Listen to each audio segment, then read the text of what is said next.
하나님 말씀은 누가복음 19장 38절부터 48절까지 말씀입니다.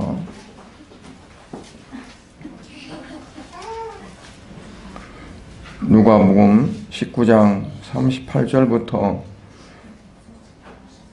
48절까지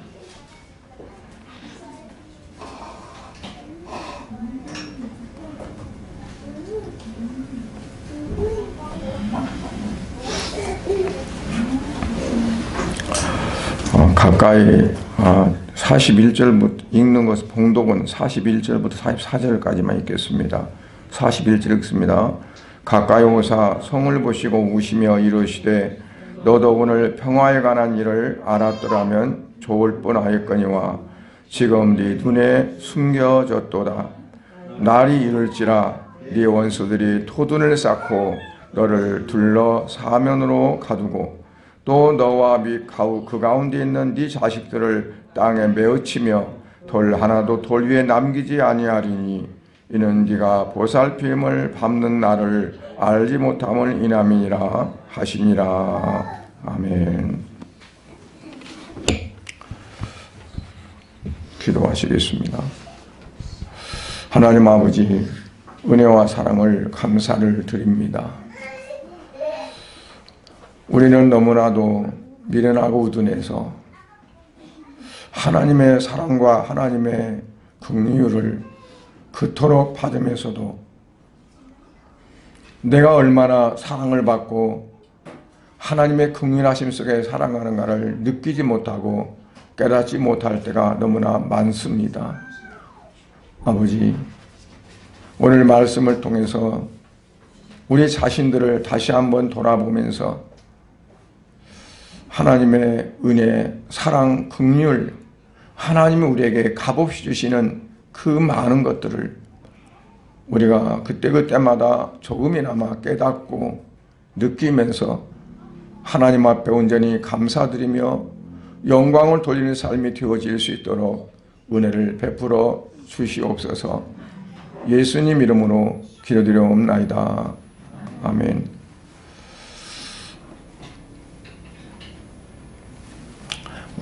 어느 나라든지 명절이 있잖아요. 우리나라 같은 경우는 명절이라면 맨 먼저 설날을 이제 꼽을 수 있겠고 또 추석날도 있고요. 또는 뭐 각자의 생일날도 국가에서 공인하는 건 아니지만 또 그날만큼은 좀 편한 그리고 기쁜 하루를 보내기 위해서 각자의 정한 그런 날도 있으리라고 봐요. 그런데 구약의 이스라엘 백성들에게는 하나님께서 정해 주셨어요. 그러니까 1년에 4번 절기를 이제 정해 주시면서 모든 특별히 남자들은 뭐 남자들이랑 뭐 여자는 포함된다는 것이 안 된다는 것이 아니라 1년에 그 절기를 지켜야 된다라고 했는데 그 가운데 하나가 바로 유월절입니다. 그래서 이스라엘 백성들은 많은 여러 나라에 흩어져서 사는 사람들이 유별나게 많았어요. 왜냐하면 다른 나라의 침략을 많이 받았고 그때마다 포로로 잡혀가고 그래서 여러 나라에 포로로 잡혀가서 그곳에서 정착하고 사는 사람들이 많았기 때문에 그들을 가리켜서 디아스포라라고 이렇게 말하는데 그들이 하나님의 율법, 하나님의 계명 따라서 이제 명절 때는 다 성전이 있는 예루살렘으로 와서 하나님 앞에 예배를 드립니다. 그런데 이때도 마치 뭐냐면 유월절이 다가왔어요. 유월절이 다가와서 많은 유대인들이 이제 사방 각처에서 예루살렘에 움집해 오는 거죠. 그때 예수님께서는 예루살렘으로 들어가셨어요. 평소에는 예루살렘에 잘 가시지 않았어요. 왜냐하면 유대인들이 붙잡아서 어떻게든지 예수님을 죽이려고 그들이 공론을 하고 거짓 증인을 세우고 그러는 거라 예수님께서는 가시지 않았어요. 예수님의 나중에 그 형제들도 심지어는 말하기를 아니 어째서 그렇게 숨어 삽니까? 당당하다면 정말 하나님의 진리를 전한다면 그냥 예루살렘에 가서 거기는 이스라엘 수도이기 때문에 좀 거기 가서 좀 당당하게 외치면 되지 왜 이렇게 숨어 있으면서 진리라고 그러고 하나님의 뜻을 구현한다고 합니까? 할 정도로 예수님은 예루살렘을 잘 가시지 않았었어요. 그런데 그런 예수님이 예루살렘을 향해서 가시게 됩니다. 그것도 제자들을 불러서 어느 곳에 가면 나귀가 있을 텐데 나귀 새끼라 한 번도 사람을 태워보지 않은 나귀 새끼가 있을 것이다. 그거를 끌러오라. 아니 남의 것을 마음대로 끌러오면 됩니까? 만약 그 주인이 있다가 여보시오 왜 남의 말도 없이 남의 나귀 새끼를 끌고 갑니까? 그러면 우리가 뭐라 합니까? 예수님께서 뭐라고 했어요? 주께서 쓰신다 하라. 그러면 될 것이다. 그래서 제자들이 그렇게 주께 쓰신다 하면서 말하고 나귀 새끼를 끌고 왔는데 예수님이 그 나귀 새끼를 타고 예루살렘을 향해서 뚜벅뚜벅 걸어가시죠. 그런데 희한한 게 예수님을 그렇게 따르지도 않던 그들이 예수님이 예루살렘을 향해서 갈 때 많은 사람들이 왔어요. 사방 각지에서 왔던 사람들이 서로 구경을 하고 근데 그들이 손에 뭘 들었냐면 종려나무 가지를 꺾어서 들고 예수님을 환호하면서 맞아들이는 겁니다. 뭐라고 하면서 그러냐면 호산나 다윗의 자손이요. 호산나라는 뜻이 뭐냐면 지금 우리를 구원하소서 하는 거예요. 지금 우리를 구원해 주세요. 그러니까 그들이 외치는 건 뭐냐면 지금 우리가 로마의 식민지로 살고 로마의 총독부가 가이사랴 빌립보에 와 있고 그 총독이 우리를 다스리고 있는데 물론 자치왕이 있지만 그러나 그거는 유대인들의 자치적인 거고 로마에 세금을 내고 로마의 사람들이 할 수밖에 없고 하는 그러한 이제 실정인데 로마에서부터 우리를 구하시고 그리고 세계를 지배할 수 있는 새로운 다윗이 세워져서 우리나라가 옛날에 다윗 시대에 번영한 것처럼 우리를 그렇게 해주십시오 하는 거 있어요.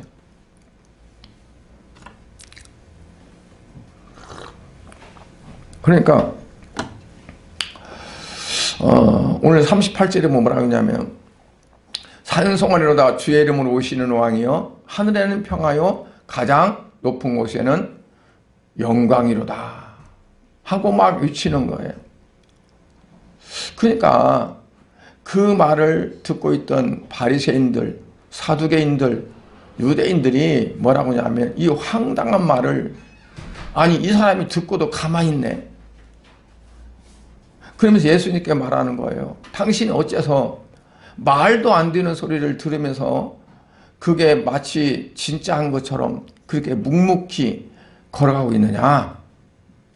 저들을 좀 나무래서 야 나는 그런 사람 아니야. 그렇게 좀 말 좀 하지. 왜 그렇게 마치 자신이 진짜 그런 것처럼 그러느냐라고 말하는 거예요. 근데 그때 예수님 뭐라고 말씀했어요? 40절에 만일 이 사람들이 잠잠하면 그 말은 그냥 가만히 있으면 어떻게 해라? 뭐가 소리 지르리라? 돌들이 소리 지르리라. 예수님이 지금 예루살렘 들어가시는데 사람들이 막 와가지고 호산나 다윗 자손이여 하면서 우리를 구원하소서 하고 외치는데, 바리새인들이 사두개인들이 유대인들 들을 때는 이건 말도 안 되는 소리란 말이에요. 사실 나사렛에서 자란 촌놈이 목수 아들이 우리가 뻔히 아는데 그가 어떻게 우리를 구원하고 우리의 왕이 되느냐, 그런 거죠. 예수님께서 뭐라고 그래요? 만약 이들이 이렇게 소리지지 않으면 저기 돌들이 일어나서 막 호산나 다윗 자손이라고 외칠 거라는 얘기예요. 그러면서 예수님이 예루살렘에 가까이 오셔서 언덕 위에 올라갔을 때 예루살렘 시가지가 다 보였어요.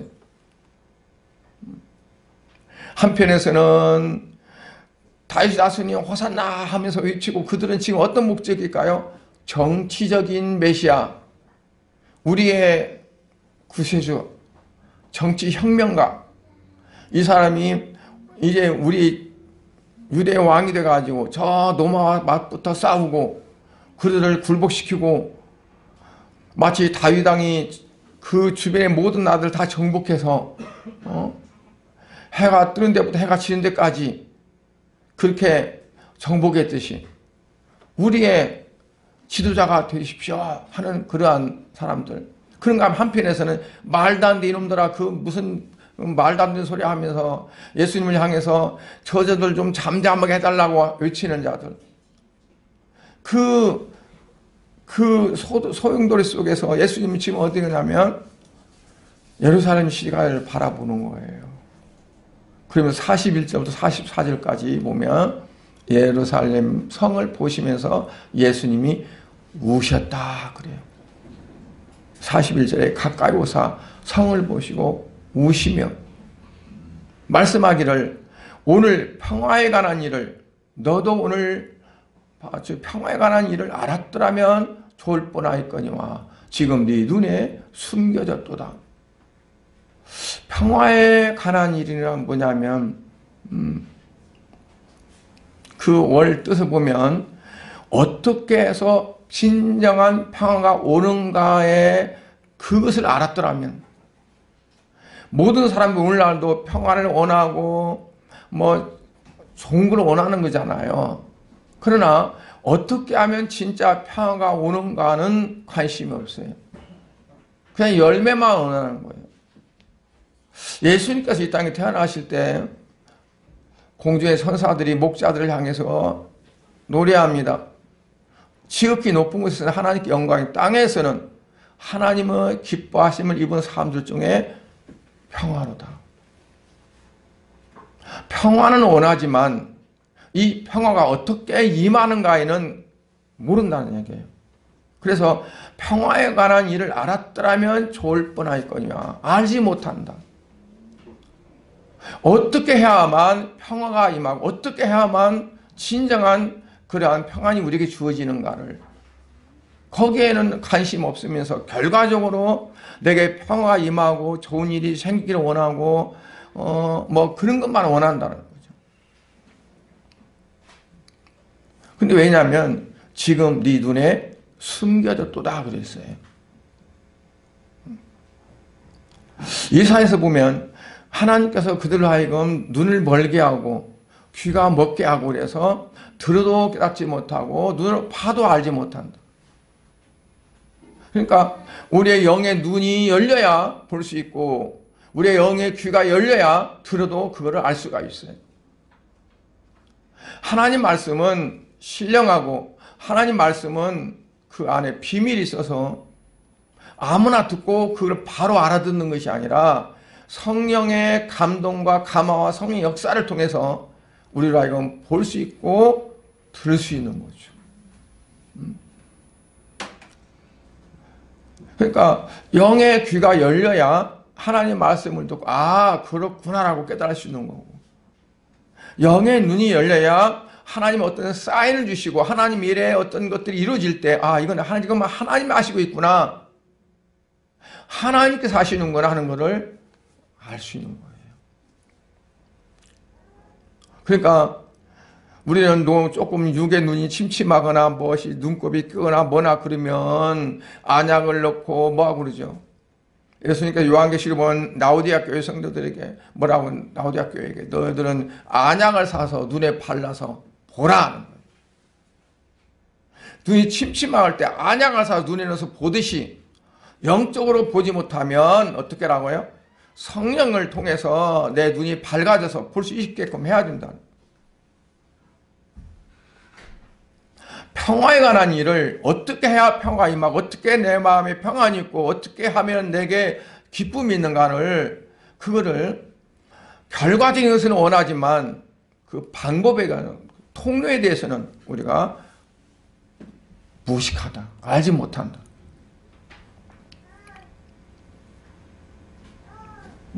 예수님이 예루살렘의 성을 보고 왜 오셨을까?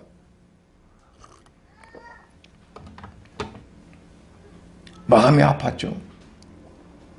예수님이 오셔서 정말 어떻게 하면 저들이 심령 속에 진정한 평화가 임하고 정말 천국이 그 마음속에 이제 이루어져서 천국의 기쁨을 맛보며 살아야 할 텐데 그러지 못하니까 안타까운 거예요. 우신다는 것은 헬라어로 보니까 너무 비통해서 소리를 내어서 막 우는 거예요. 처음에는 조금 콧산등이 시끄러우다가 훌쩍훌쩍하다가 나중에는 막 소리 지르는 거예요. 비통한다. 그걸 보면 여러분들이 어떤 때 막 감정이 그래서 울을 때는 어떨까? 입만 우나요? 이 몸이 비틀어지면서 막 그래요. 애간장이라고 하는데 애는 창자를 말합니다. 창자. 단장의 미아리라는 게 있는데 단장이라고 하냐면 장이 끊어지는 것 같은 아픔. 그러니까 우리가 하나님을 향한 어떠한 그런 기도도 이 창자가 끊어지는 것 같은 그런 아픔을 우리가 가지면서 부르짖을 수 있어야 되거든요. 그냥 주여 주여 하는 게 아니라 얼마나 간절하기에 이 단장, 상자가 끊어지는 비통이라는 것은 그와 같은 거라고 볼 수 있어요.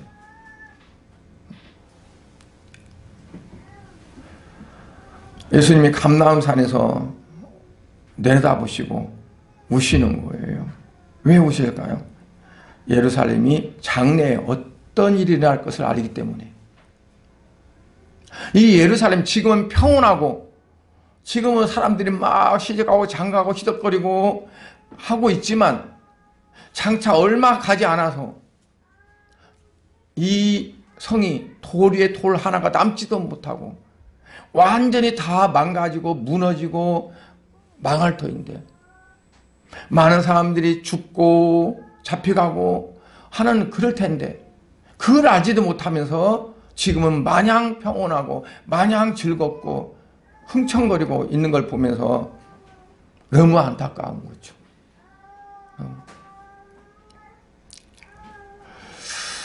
노아는 얼마나 안타까웠을까요?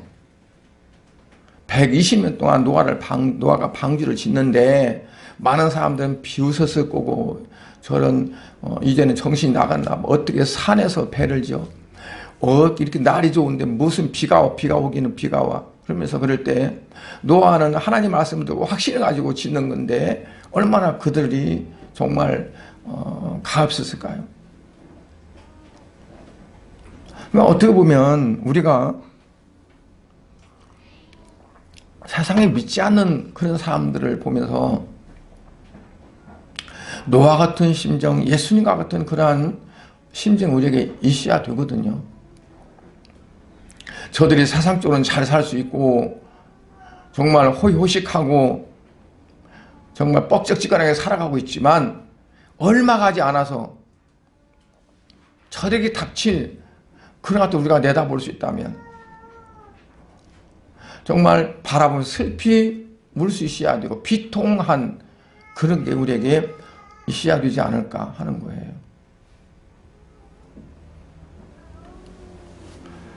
근데 이런 사실을 그들이 알까요? 군중들이? 모르죠.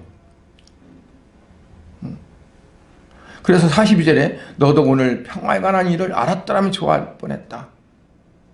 어떻게 해야 진정한 평안이 있고 기쁨이 있고 안식이 있고 그런가를 알았더라면 좋을 뻔했다. 그러나 그 말은 모른다는 얘기죠.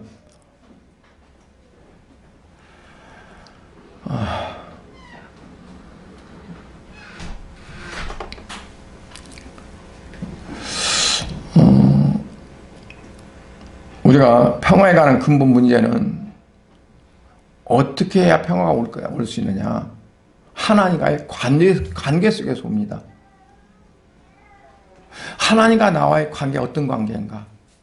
바른 관계인가? 아니면 어긋났는가? 여러분 대개 이제 허리 디스크 또는 추간판 탈수증이나 또는 2분증, 3분증 어떠한 이러한 것들이 있을 때 이게 마디마디가 하나하나가 있는데 그게 어긋나면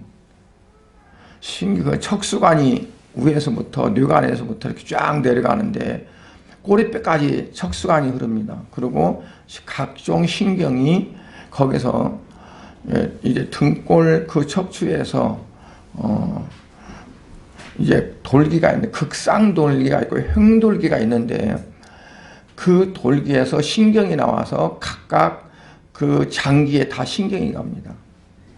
모든 세포라는데 그 머리 뇌관에서 쭉 내려가서 척추, 경추, 흉추, 요추, 미추를 통해서 쭉 내려가면서 신경이 다 나가는데 이게 어긋나면 그 통로가 좁아지거나 막히거나 하는 게 되어진단 말이에요.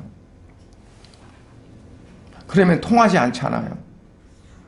우리도 마찬가지로 하나님과 나와의 관계가 있는데 그 관계가 여러 마디 여러 가지를 거쳐서 이제 되어지는데 그것들이 잘못되어지면 어떨까요? 막히게 되거나 좁아지거나 눌리거나 하는 그런 상황이 돼요. 그래서 하나님과 내가 어떤 관계, 바른 관계가 되어지는 것이 평화에 관한 중요한 문제예요. 유대인들이 그들이 율법은 지키고 율법을 따라 산다고 하지만 그러나 정작 하나님께서 원하신 뜻은 상관없어요. 하나님의 앞에는 관심이 없어요. 형식적이고 외식적이지 지금 하나님 뭘 원하시고 기뻐하시는가에 대한 관심이 없기 때문에 그들에게는 평화가 있을 수 없다는 얘기죠. 그러니까 우리가 내 삶이 평화롭고 내 어떤 것들이 잘 되어지고 하는 그 모든 것들이 어디에서부터 일어나냐면 하나님과 관계 속에서 풀어질 수 있다는 얘기예요. 하나님과의 관계가 막히면 좁아지면 원활하지 않고 그런 거죠. 예수님이 미리 보셨다고 했잖아요. 예루살렘에 어떤 일어날 일을. 예수님 오신 거가 서기 30년경이에요. 30년경. 왜냐면 이제 예수님 그 이후에 서기가 4년 차이가 납니다. 4년 차이가.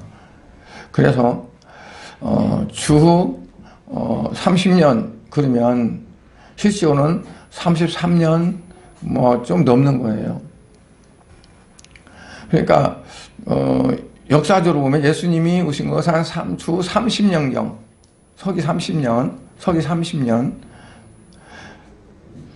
그리고 그 후 10년, 서기 40년에 로마 황제가 가리우스가 자기 초상화를 예루살렘 성전에 걸어놓으려고 했어요.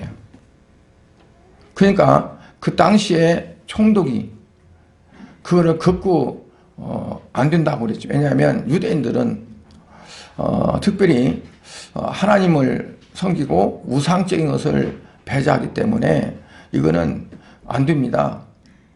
그리고 총독이 설득해서 결국은 이제 그 우상, 그 초상을 걸지 않았어요.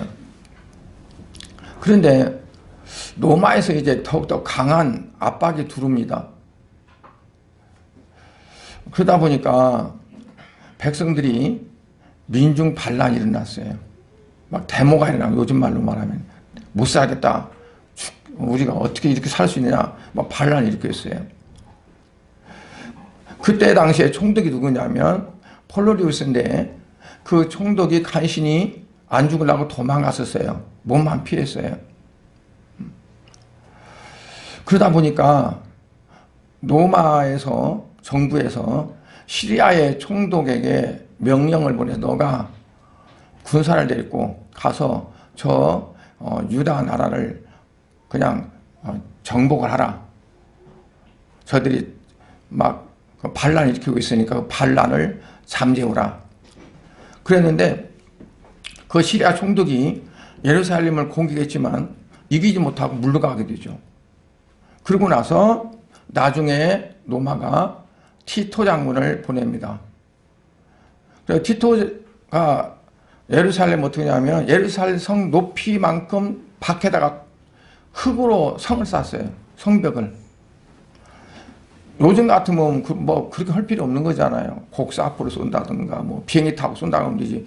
근데 그 당시 그게 아니기 때문에 성 높이만큼 밖에다가 흙으로 토담을 쫙 쌌어요. 그리고 예루살렘을 공격합니다. 그래서 예루살렘이 함락되고 예루살렘 성이 불타게 되죠. 그래서 예루살렘이 함락이 됐는데 그때 그 전쟁에서 죽은 사람이 110만 명이고 포로 잡혀간 사람이 9,700명이라고 그랬어요. 그리고 예루살렘이 어떻게 됐느냐. 예수님이 그 성을 바라보면서 우시면서 예언했던 것처럼 돌 위에 돌 하나도 남지 않게 다 완전히 폐허가 됐어요. 예루살렘이. 근데 이런 일들이 어떻게 일어나냐. 그들이 복음을 받지 않고 거절했기 때문에. 평화에 관한 일을 알았으면 좋을 뻔했는데 그들이 알지 못했고 그들이 가려졌어요. 오늘날도 우리가 복음을 전하는 자들이 복음을 전하죠. 그러나 그걸 받아들이지 않고 가려졌다면 어떨까요? 나중에 처절한 결과를 갖게 되는 거예요. 예수를 믿는 우리 성도들도 마찬가지예요. 예수를 믿으니까 돼. 그러지만 그게 아니라 하나님과의 관계가 어떠냐. 관계가 어떠냐. 평화에 관한 것을 알았으면 그 말은 뭐냐면 어떻게 평화가 오느냐. 하나님과 관계 속에서 평화가 오는 거거든요.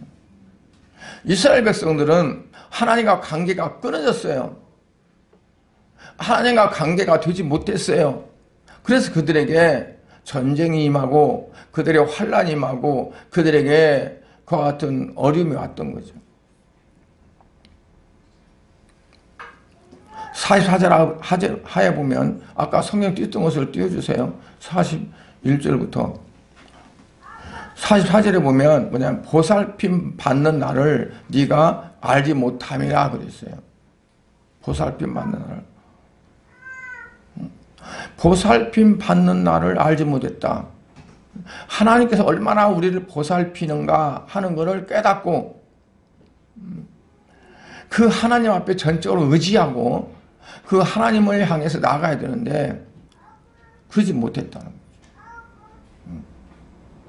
그러니까 우리가 오늘날도 내가 얼마나 하나님의 은혜로 보살핌을 받고 살아가는가 하는 것을 우리가 깨닫지 못하면 안 돼요.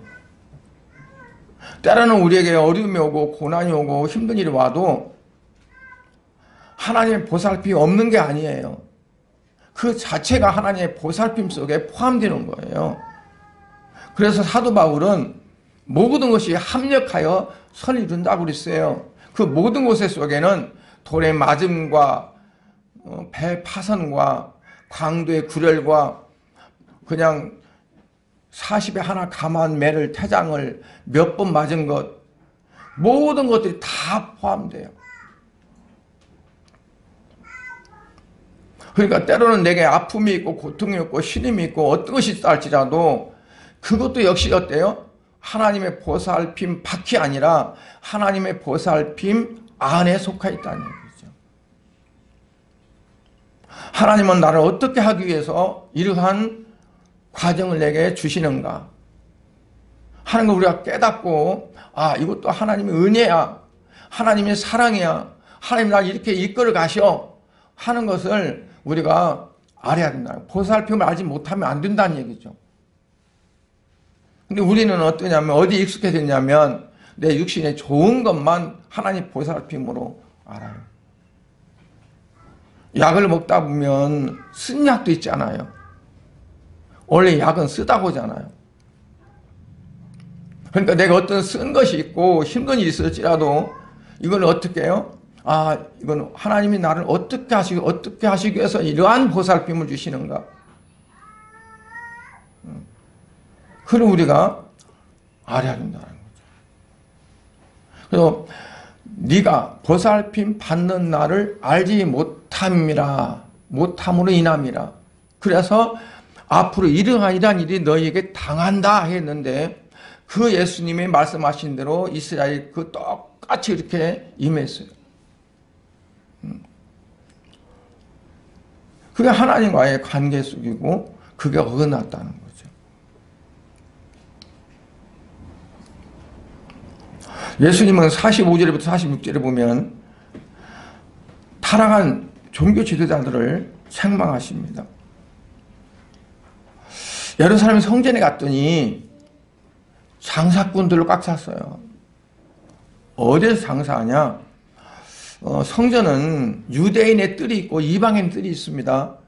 성전에는 성소가 있고 지성소가 있어요. 이렇게. 근데 그 주위에 뜰이 있는데 뜰은 두 개로 나눠져요. 유대인의 뜰과 이방인의 뜰.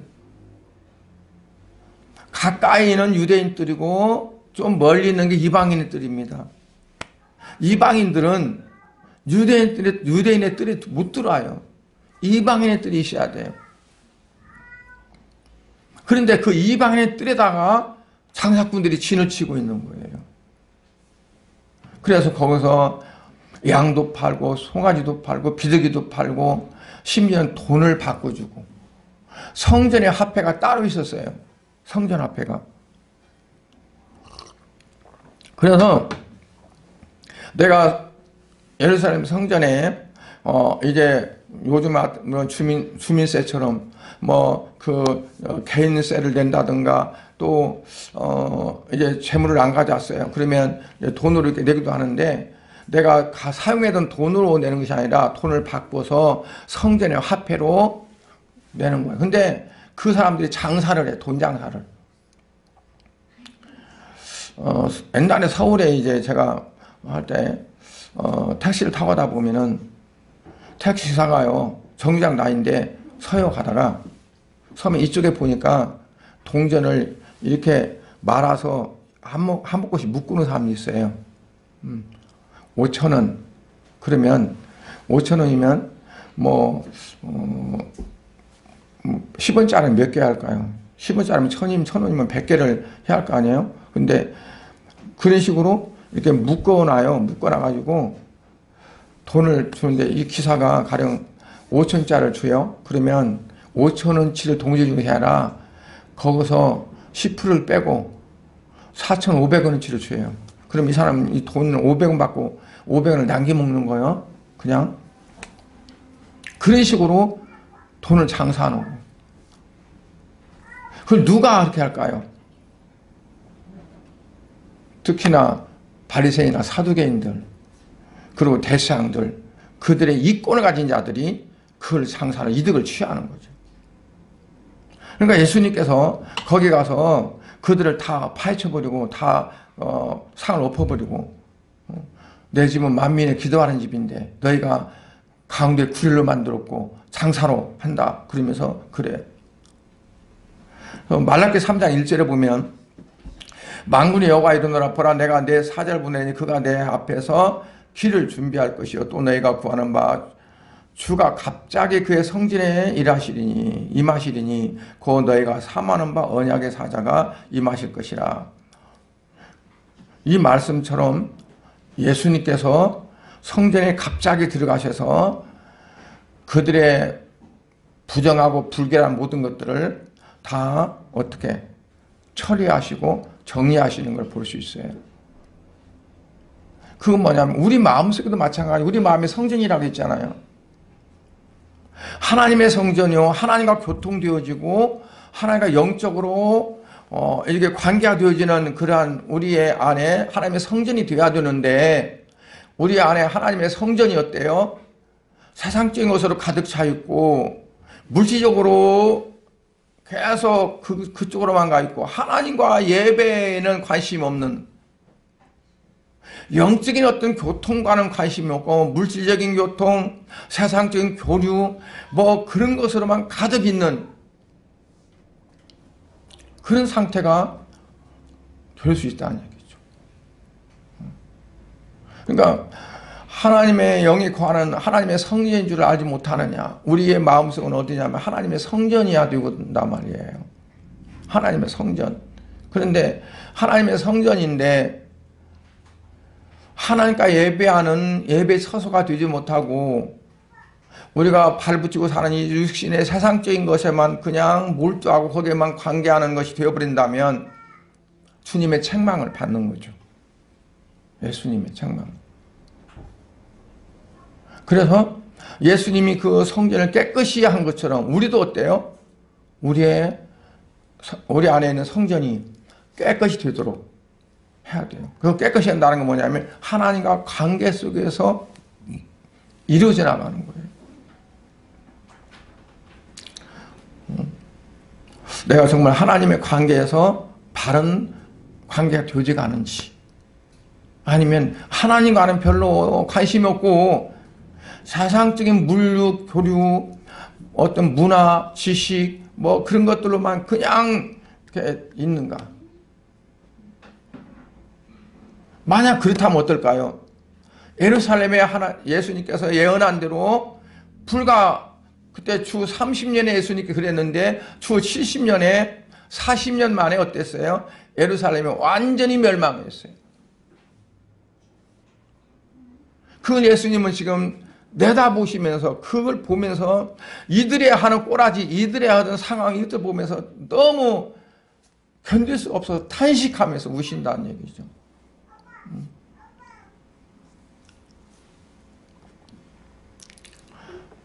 그러니까 우리가 영적으로 눈을 뜨고 그리고 좀 주님과 깊은 관계를 가지면서 내 삶이 지금 어디를 향해 가고 있는가, 내가 어떤 모습으로 가고 있는가를 우리를 점검해야 될 필요가 있다는 얘기예요.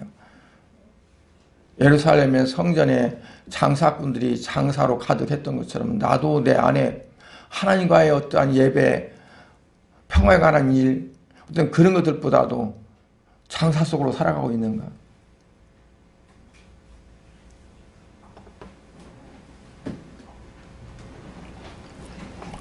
그 다음에 보면 예수님을 죽이려고 하는 유대의 지도자들이 있어요. 그렇게 성전을 청결하고 막 하고 나니까 이들이 가만히 있을 수가 없어요. 왜냐하면 아까 성전에 장사하는 자들이 다 유대 종교 지도자들의 이권이 있다고 했잖아요. 그러니까 이 사람들이 가만히 있을 리가 없잖아요.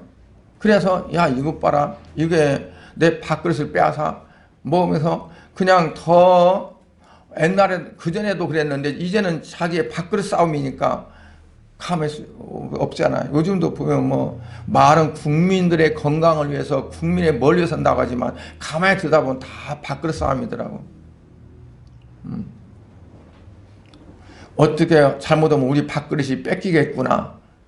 그런데 타이틀은 아주 좋아요. 국민들의 무엇을 위해서, 국민들을 위해서. 그러면서 실질적으로 그 안에 내부는 뭐냐면 나를 위해서가 되는 거죠.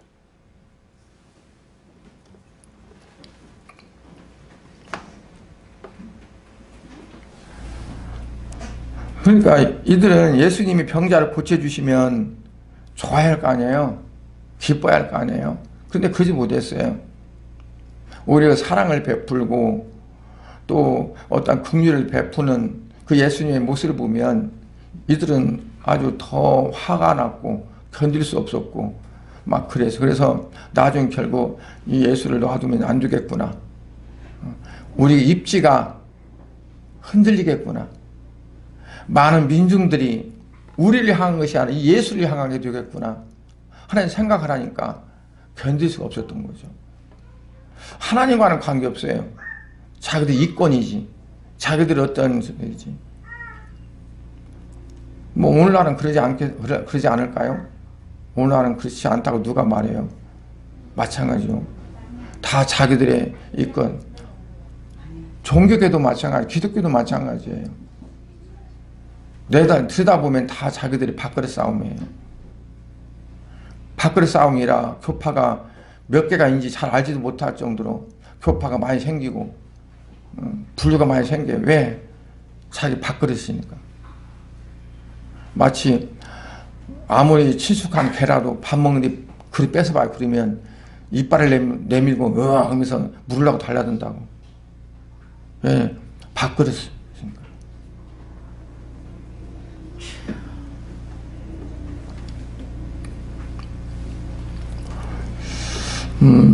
아이들이 뭐 메시아에 대한 찬양을 할 때 어찌 네가 그렇게 감히 받을 수가 있느냐 그러면서 분위기가 이상하네.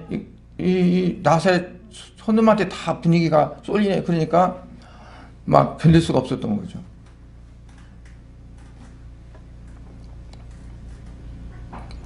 예수님은 성전에서 날마다 가르치셨다고 그랬어요. 뭘 가르칠까요? 그들이 유대인들, 서기관들이나 바리새인들이 주장하는 것과 달리 정말 하나님과의 관계를 갖게 하기 위해서 가르치신 거예요. 여러분, 가톨릭이 하나님과 관계를 바르게 하기 위해서 한 것이 아니라 결국은 자기들의 관계를 위해서 한 거예요. 그러다 보니까 성경적 이건 아니다, 틀렸다 그래서 종교개혁자들이 종교개혁을 일으킨 거죠. 그러다 보니까 어때요? 종교개혁하는 자들을 죽이려고 그랬죠. 왜냐하면 만약에 성경의 어떤 부분들을 진리를 저들에게 알려주고 자기들의 중간에 어떤 그런 위치가 무너지면은 아무것도 아니잖아요. 그런데 하나님은 종교개혁하는 자들을 승리하게 했어요. 그래서 가톨릭에서 주장했던 것은 이건 성경적이 아니다 하는 것을 알게 됐고, 그리고 뭐 개신교라고 하는데 이제 기독교가 따로 성경 중심으로 이제 이루어졌던 거죠. 오늘날도 마찬가지로 우리가 어떤 무슨 판에 근거 상관없이 내가 정말 하나님 말씀 중심으로 살아가고 있는가, 나의 모든 관심이 세상적인 어떤 것과 비교할 수 없을 만큼 하나님 중심으로 살아가려고 내가 애쓰고 있는가.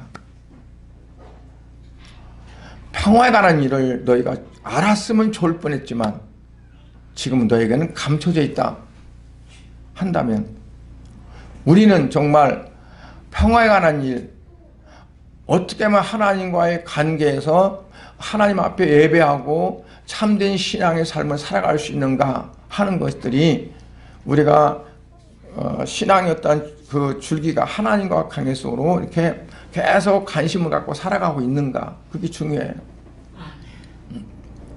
그래서 세상적인 개혁은 먼저 있는 것을 다 파헤치고 새롭게 만드는 게 개혁이지만, 종교는, 우리 기독교는 성경으로 돌아가는 게 개혁입니다. 성경으로 돌아가는 게. 그냥 잘못 갔다고 이거 말씀 어긋나고 나면 말씀으로 바로 서는 게 이건 개혁입니다. 그러니까 우리가 끊임없이 개혁을 이루어야 내 삶 속에서 이거 내가 오늘 또 잘못 살았구나. 그러면 하나님, 내가 잘못 생각했습니다. 용서해 주옵소서. 주의 말씀 앞에 내가 바로 서겠습니다. 하면서 계속 하나님 말씀 앞에 내가 겸손하고 겸허하고 그 말씀대로 살아가려고 힘쓰고 애쓰는 그게 우리에게 매우 중요합니다. 참 사람은 이 땅에 살다가 죽으면 한 줌의 흙으로 돌아가요. 지난주에 우리 할아버지, 할머니, 아버지, 어머니, 또 작은 아버지, 작은 어머니 있던 그 산소가 있는데 그거를 정리를 했어요. 분봉을 다 없애고 파서 뼈 있는 뼈 이제 다 추려서 그 재가 다 있어요.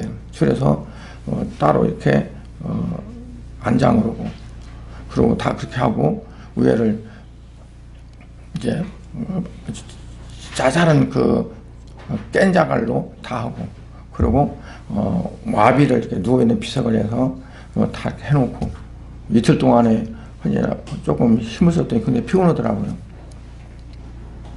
근데 보면 진짜 우리 어머님 같은 분은 별로 안 나와요. 다 없어졌어. 그러니까 사람은 아무리 해도 이제 이 땅에서 떠나면 한 줌 흙으로 돌아가는 거예요. 문제는 내가 이 살았을 때 하나님과 관계가 어떻게 이루어졌느냐, 그게 중요한 거예요.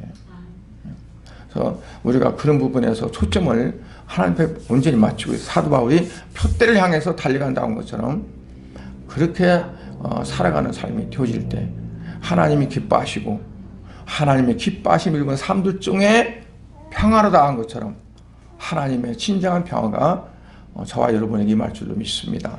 기도하겠습니다. 하나님 아버지, 주님의 은혜와 사랑을 감사를 드립니다.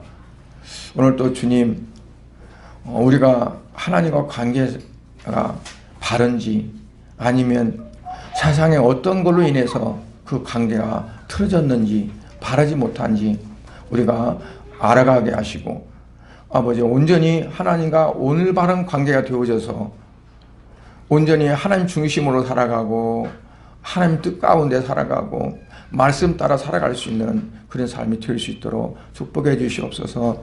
우리 양문교회 모든 성도들이 이와 같은 삶을 통해서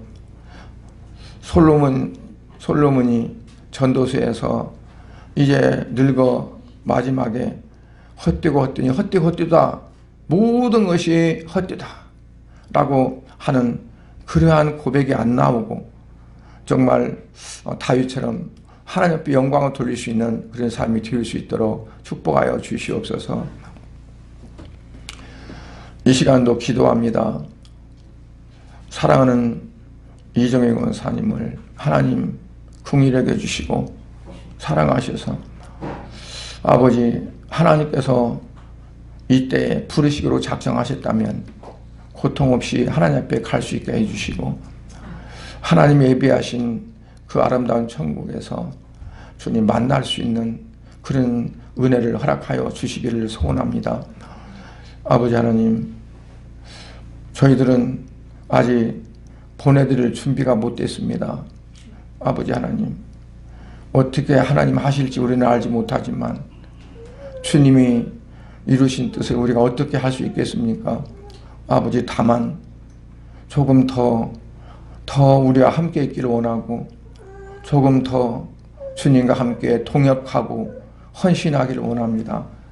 아버지 하나님, 우리 양문교회 모든 성도들이 주님 앞에 기도하는 기도가 정말 무상하지 않고 헛되지 않기를 소원합니다.